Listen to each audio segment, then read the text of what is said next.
găsit la o nouă ediție a emisiunii Brava, interviuri de colecție. Invitata de astăzi este extrem de carismatică, talentată și frumoasă. Doamnelor și domnilor, pentru dumneavoastră, actrița Noami Dinescu. Dar cum e povestea cu părul roz, roșu?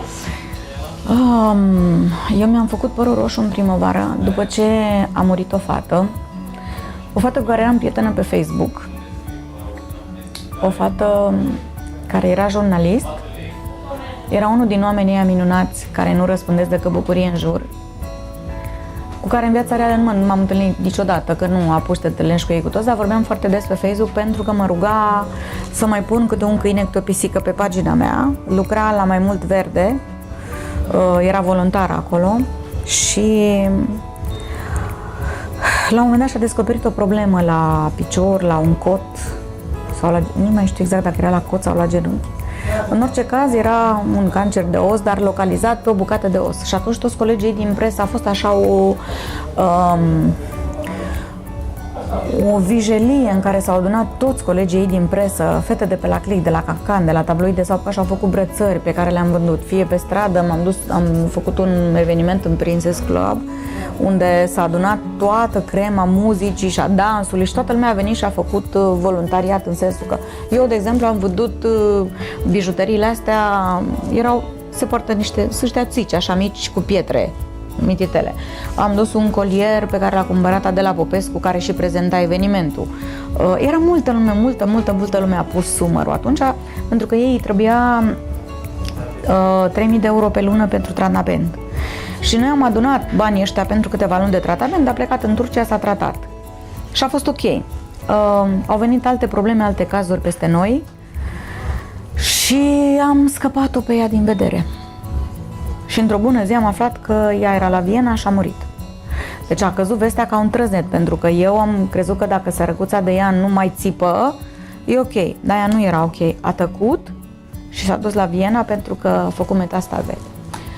A fost îngrozitor de dureros pentru că ea împreună cu fetele a lucrat la revista Story, împreună cu toate fetele din redacție, își făcuse o pagină de Facebook pe care fetele puneau detalii pentru nunta ei, rochii, flori, tot felul.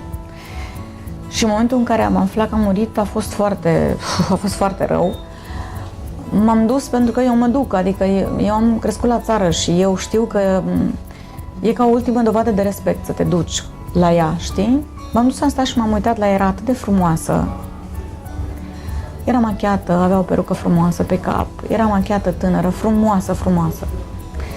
Am stat și m-am uitat la ea așa atunci și într-un fel mi-am promis, unor uit că mă întrebai de promisiuni, mi-am promis că o să fac lucrurile așa cum îmi trece mie prin cap, că o să fac cumva în așa fel încât să nu mă mai las tot timpul, știi, strânsă de rațiune și de nu e ok să faci, nu e în regulă, că tu trebuie să te menții niște...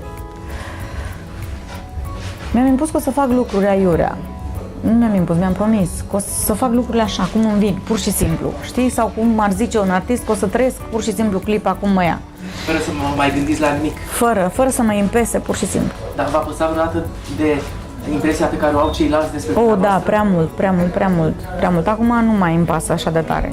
Dar eram și eu mică și nu... Și atunci am plecat de la ea și a doua zi m-am dus la coafor, că am un băiat la care mă duc, mă vopsesc de 5 ani, de asta toată dacă să vezi că scriu că el e singur bărbat care bagă mâna în părul meu. Așa. M-am dus de el și i-am spus, zic, uite, vreau să facem o porcărie, nu știu, ceva, să fac așa o chestie extravagantă în cap. Păi nu știu, ce vrei, bagă și tu un roșu. Care roșu? Uite ăsta. Și toată lumea a nebunit. Aoleo, ce ți-ai făcut? Aoleo. Și am zis, asta este fronda mea.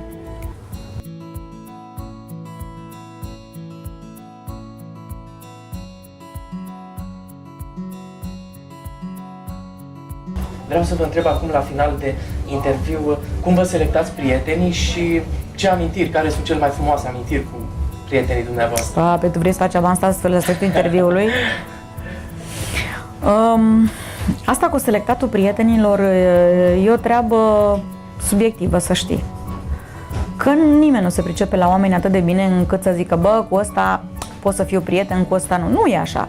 Oamenii sunt într-un fel când se întâlnesc, știi? După care se întâmplă diverse situații sau ar trebui să se întâmple în diverse situații ca oamenii să fie puși în situațiile alea și să vezi dacă relația de prietenie s-a dezvoltat sau nu. O relație de prietenie crește, se dezvoltă și crește în timp. Nu e așa, ne-am întâlnit 2 ori la o cafea, ce funny, vai, ce vesel, ce mișto e și suntem prieteni. Nu. Prietenia este altceva. Cum îi aleg? Nu știu, ți alege contextul, viața, unii vin, unii pleacă. De exemplu, din toată echipa cu care am lucrat în televiziune, una singură a rămas lângă mine, Machioza, Corina. Atât.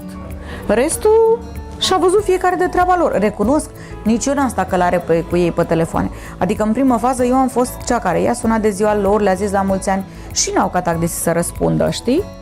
Și dacă eu ți-am trimis un mesaj de 2 ori și tu mi-ai răspuns, a 3 ori nu te mai deranjezi, că poate ești foarte ocupat, știi? Și atunci ce să fac acolo?